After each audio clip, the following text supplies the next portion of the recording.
तो क्या वाकई प्रधानमंत्री नरेंद्र मोदी का लाल किले पर टेलीप्रॉम्प्टर जब रुक गया तो नीचे से आकर किसी ने पर्ची पकड़ाई और उसे देखकर मोदी ने खुद को करेक्ट किया? क्या वाकई प्रधानमंत्री नरेंद्र मोदी ने लाल किले की प्राचीर से इस बार वो झूठ बोला जिसे किसी मेन स्ट्रीम मीडिया ने नहीं दिखाया? क्या वाकई इस बार प्रधानमंत्री नरेंद्र मोदी ने अपने भाषण में इस बात को, उस चीज का जिक्र ही नहीं किया जिसके बारे में हर कोई उम्मीद लगाए बैठा था? विस्तार से दोस्तों आपको सब कुछ बताते हैं, अगले चंद मिनट मेरे साथ में जरूर रहें क्योंकि ये खबर अहम होने के साथ साथ संवेदनशील भी है। क्योंकि बात सिर्फ भाषण की नहीं है, बात देश संवैधानिक लोकतांत्रिक मूल्यों के साथ देश को मूर्ख बनाने ना बनाने के बीच की है। सच और झूठ किस तरीके से भ्रमित करके फ्रेम करने की है, और बात उस टेलीप्रॉम्प्टर की भी जिसे लेकर के उपहास उड़ रहा है। दोस्तों आज के इस शो में सबसे पहले आप ये वीडियो देखिए जिसमें ऐसा लग रहा है कि जुबान लड़खड़ा रही है, सूख रहा है गला, चेहरे पर हवाइयां उड़ रही हैं और फिर अचानक झूठ, फरेब, अफवाह, गलत बयानी और सफेद झूठ। था 2014 के पहले सिर्फ 60,000 करोड़ रुपए का बायो इकोनॉमी का काम होता था। मेरे देश के नौजवान, आपने क्या कमाल कर दिया है। देखिए, नीतियां जब सही होती है, लक्ष्य जब साफ होता है तो मेरे देश के नौजवान कैसा। दोस्तों आप सोच रहे होंगे कि इतनी हिम्मत करके मैं कैसे ये सब बोल पाता हूं।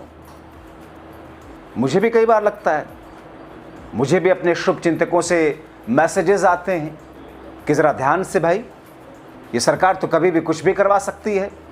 कितने लोगों को जेल का हवा खिलवा दिया। मगर क्या करें, जिद है सच कहने की, जिद है संवैधानिक और लोकतांत्रिक मूल्यों को आगे रखने की, और जो भी इसे कुचलने की कोशिश करेगा उस पद पर बैठकर, कोई भी पार्टी की सरकार क्यों ना हो, कॉलर पकड़ के सवाल करेंगे। और फिर डरने की क्या जरूरत, आप करोड़ों दर्शकों का सहयोग, सपोर्ट जो हमें है।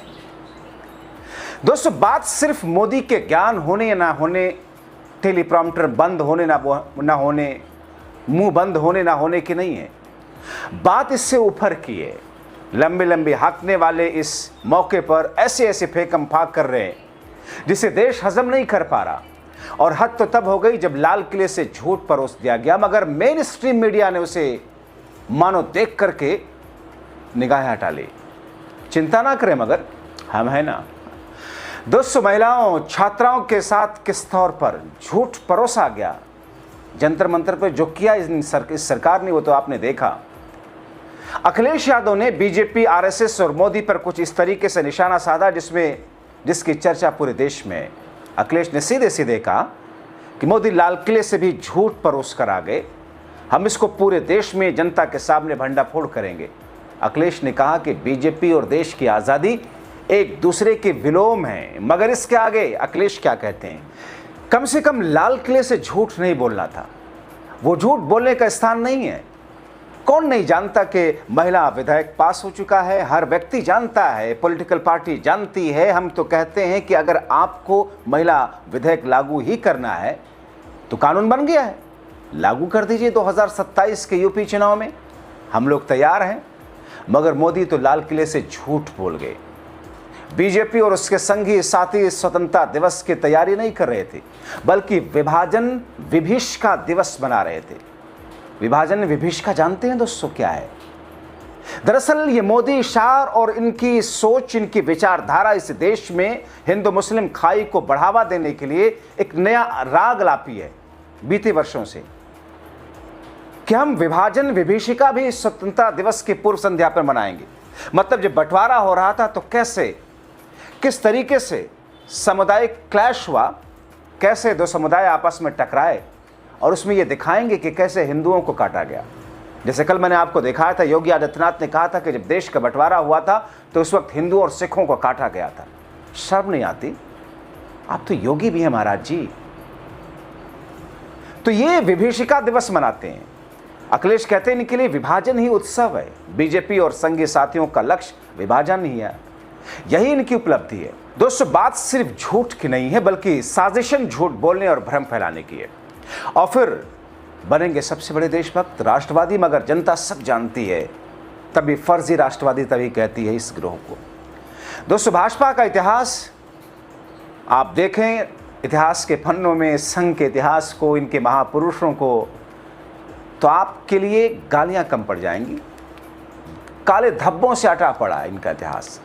ये संघ और भारतीय जनसंघ से लेकर भाजपा की मुश्किल यही है कि एक भी स्वतंत्रता सेनानी इनके पास नहीं है दिखाने के लिए। यहां तक कि राजनीतिक हीरो तक नहीं है, क्योंकि उन पर भी जो है भी उन पर बहुत दाग है। इसीलिए कभी पटेल को चुरा लेते हैं। पटेल तो वो थे जिन्होंने आरएसएस को बैन कर दिया था, मगर इनके भ्रम की पराकाष्ठा, झूठ की पराकाष्ठा देखिए कि पटेल को अपने साथ लगा करके ऐसा एक माहौल क्रिएट कर दिया कि जैसे पटेल नेहरू गांधी परिवार को, गांधी जी को फूटी आंख नहीं सुहाते थे, और वो दरअसल इनकी राजनीति के खिलाफ थे, ऐसा परोस दिया। और हमारे गोदी गिद्ध मीडिया के भाई बंधु उसी को परसेप्शन बनाकर नैरेटिव फैलाते हैं। और दोस्तों, इसीलिए अब कहा जा रहा, खुलेआम लोग कहते हैं कि हमारे प्रधानमंत्री, उनके साथ साथ भाजपा और संघ के लोग, देश में जो लोग एक्टिविज्म करते हैं, पढ़े लिखे लोग हैं, अपनी आवाज़ उठाते हैं, उन्हें अर्बन नक्सल जैसे शब्दों से नवाजते हैं। विपक्ष तो कहता है कि ना पढ़ेंगे ना किसी को पढ़ने देंगे, यही इनकी नीति है। इसलिए पढ़े लिखों से इनके चिढ़ है। शिक्षा और छात्रों के मुद्दों पर ये लाठियां भाजते हैं। ये पढ़ लिखे लोगों को, जागरूक समाज सेवियों को अर्बन नक्सल कहने लगे हैं। और इनकी हिम्मत देखिए, अब तो इसे लाल किले की प्राचीर से कहने लगे। पीएम मोदी ने एक बार फिर से लाल किले से अर्बन नक्सल बोलकर विपक्ष, पढ़े लिखे लोगों, प्रोफेसर्स, वकीलों जो उनके खिलाफ खड़े होते हैं, उनका अपमान किया है। दोस्तों, हाल में जिस तरीके से कॉकरोच जनता पार्टी के बैनर तले छात्र आंदोलन का उभार हुआ, जो लगातार फैलता गया, जिस तरह नेता विपक्ष राहुल गांधी ने तमाम मंचों से पीएम मोदी, केंद्रीय मंत्री अमित शाह को चुनौती दी, उससे मोदी सरकार परेशान है। छात्रों की पिटाई, पैलेट गन, AK-47 सब राष्ट्रीय मुद्दा है। एक शब्द अगर बोले होते आज प्रधानमंत्री कि विपक्ष हंगामा तो बोलना चाहते थे संसद के भीतर, मगर विपक्ष ने माहौल ऐसा क्रिएट कर दिया कि कोई बोल ना सके। ये विपक्ष का अहंकार है। मैं यहां से बोलता हूं, गलत हुआ छात्रों के साथ में बर्बरता जो बरती गई। हम व्यवस्थाओं के साथ सब कुछ ठीक करेंगे। 2 जुमले में बोलने में क्या जाता था, मगर हिम्मत चाहिए, नहीं जुटा पाए। अब इस समय मोदी सरकार के सामने सबसे बड़ी चुनौती युवकों का जगह जगह आंदोलन, स्कूल में जेनजी अल्फा का आंदोलन, नेता विपक्ष राहुल गांधी के धारदार भाषण। विश्लेषक ये कह रहे हैं कि राहुल गांधी ने भारत की जनता का डर खत्म कर दिया। लोग पहले बोलने से डर रहे थे, लेकिन लोग अब सरकार की नीतियों को उनके खिलाफ बोल रहे हैं। इसीलिए उन लोगों को भी अब लाल किले से अर्बन नक्सल कहने लगे हैं मोदी। दोस्तों, आप मोदी के भाषण के कुछ वो पहलू आपको बताता हूं जिस पर ध्यान कम लोगों ने दिया होगा। पीएम मोदी के भाषण से इस बार देश का करीब 20% वर्ग हाशिए पर धकेला गया। इसका जिक्र करने तक मुनासिब नहीं समझा। पिछले साल 15 अगस्त पर उन्होंने डेमोग्राफी का जिक्र किया था और डेमोग्राफी मिशन शुरू करने की घोषणा की थी। मतलब मुसलमानों की आबादी बढ़ रही है, हिंदुओं की आबादी घट रही है, डेमोग्राफिक चेंज हो रहा है। मोदी इतना झूठ, इतनी नफरत परोसने से जरा सा नहीं डरते। घुसपैठिए शब्द का इस्तेमाल किया था पिछली बार। उनके स्वतंत्रता दिवस के भाषण में हर बार पाकिस्तान का जिक्र प्रत्यक्ष या अप्रत्यक्ष रूप से होता रहा, लेकिन इसका दूर दूर तक जिक्र इस बार नहीं था। मोदी ने सिविल डिफेंस में वॉलंटियर फोर्स बनाने की बात कहकर एक खतरनाक संकेत दिया है। भारत में नागरिकों की हिस्सेदारी पर आधारित सिविल डिफेंस सिस्टम पहले से मौजूद है, लेकिन मोदी ने सिविल डिफेंस सिस्टम को बदलने की बात कही। इसके लिए उन्होंने वॉलंटियर फोर्स शब्द का इस्तेमाल किया कि आने वाले दिनों में आंदोलन के दौरान बिना वर्दी वाले कपड़ों में जो युवक छात्र छात्राओं को जेएनयू जामिया जंतर मंतर पर पीटते नजर आए, क्या उन्हें सिविल डिफेंस मिला करके सरकारी मान्यता दी जाएगी? क्या इसमें संघ के बेरोजगार सेवकों को शामिल किया जाएगा? मतलब एक तरफ कुछ हिंदू संगठन जो तलवारें बांटते दिखते हैं हिंदुओं को, क्या अब वैसे ही लोगों को सिविल डिफेंस सिस्टम में ला करके रखने की तैयारी है? मतलब चुनावी माहौल से पहले कुछ कर रहे हैं। अब दोस्तों, इन तमाम स्थितियों और परिस्थितियों को लेकर दिल्ली के पूर्व मुख्यमंत्री को सुनिए। जेनजी के बाद अब जेन अल्फा ने अपनी आवाज उठानी चालू कर दी है। चारों तरफ से देश भर में खबरें आ रही हैं कि छोटे छोटे बच्चे अपने स्कूलों को ठीक कराने के लिए संघर्ष करते हुए नजर आ रहे हैं, सड़क पे उतरते हुए नजर आ रहे हैं। हमीरपुर के अंदर बच्चों ने अपने स्कूल के सामने की सड़क बनवाने के लिए धरना प्रदर्शन शुरू कर दिया है। देहरादून के अंदर बच्चे अपने हक के लिए लड़ रहे हैं। बाड़मेर में बच्चे कह रहे हैं कि हमें टीचर्स दो, वहां पे टीचर्स नहीं है, टीचर्स के लिए संघर्ष कर रहे हैं। ये बहुत अच्छी चीज है।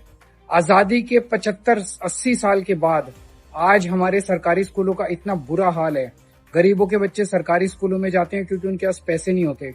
सरकारी स्कूल टूटे पड़े हैं, दीवारें टूटी पड़ी हैं, छत गिर रही हैं, पानी ऊपर से बारिश आती है तो पानी क्लासरूम के अंदर भर जाता है, टॉयलेट्स नहीं है, पीने का पानी नहीं है, टीचर्स नहीं है, कोई पढ़ाई नहीं है, बच्चों का कोई भविष्य नहीं है। और हमने इसको एक्सेप्ट कर लिया है कि सरकारी स्कूल तो ऐसे ही होते हैं। ऐसे नहीं होते हैं। अगर हम अपनी आवाज नहीं उठाएंगे तो कैसे चीजें बदलेंगी। आम आदमी पार्टी की दिल्ली में सरकार बनी, दिल्ली में हमने सरकारी स्कूलों को शानदार कर दिया। पंजाब में अब हमारी सरकार है, पंजाब में हमने स्कूलों को शानदार बना दिया। आप जाके देखिए पंजाब के और दिल्ली के सरकारी स्कूलों को, वहां के बच्चे अब नीट दे रहे हैं, जेई दे रहे हैं, इंजीनियर बन रहे हैं, डॉक्टर बन रहे हैं। हम सबको मिलके अपने हक की आवाज उठानी पड़ेगी, संघर्ष करना पड़ेगा, तभी सिस्टम बदलेगा। आजादी की सालगिरह आप लोगों को बहुत बहुत मुबारक हो। Happy independence day. तो दोस्तों आप तय कीजिए, अज्ञानता की पराकाष्ठा, नफरत फैलाने की पराकाष्ठा, भ्रमित करने की पराकाष्ठा और फिर किसी भी तरह खुद को राष्ट्रवादी देशभक्त दिखाने की उस लाइन की पराकाष्ठा। मगर सच क्या है? टेलीप्रॉम्प्टर बंद हो जाए तो फिर गलत फैक्ट। सोचिए दोस्तों, अपनी राय लिखें।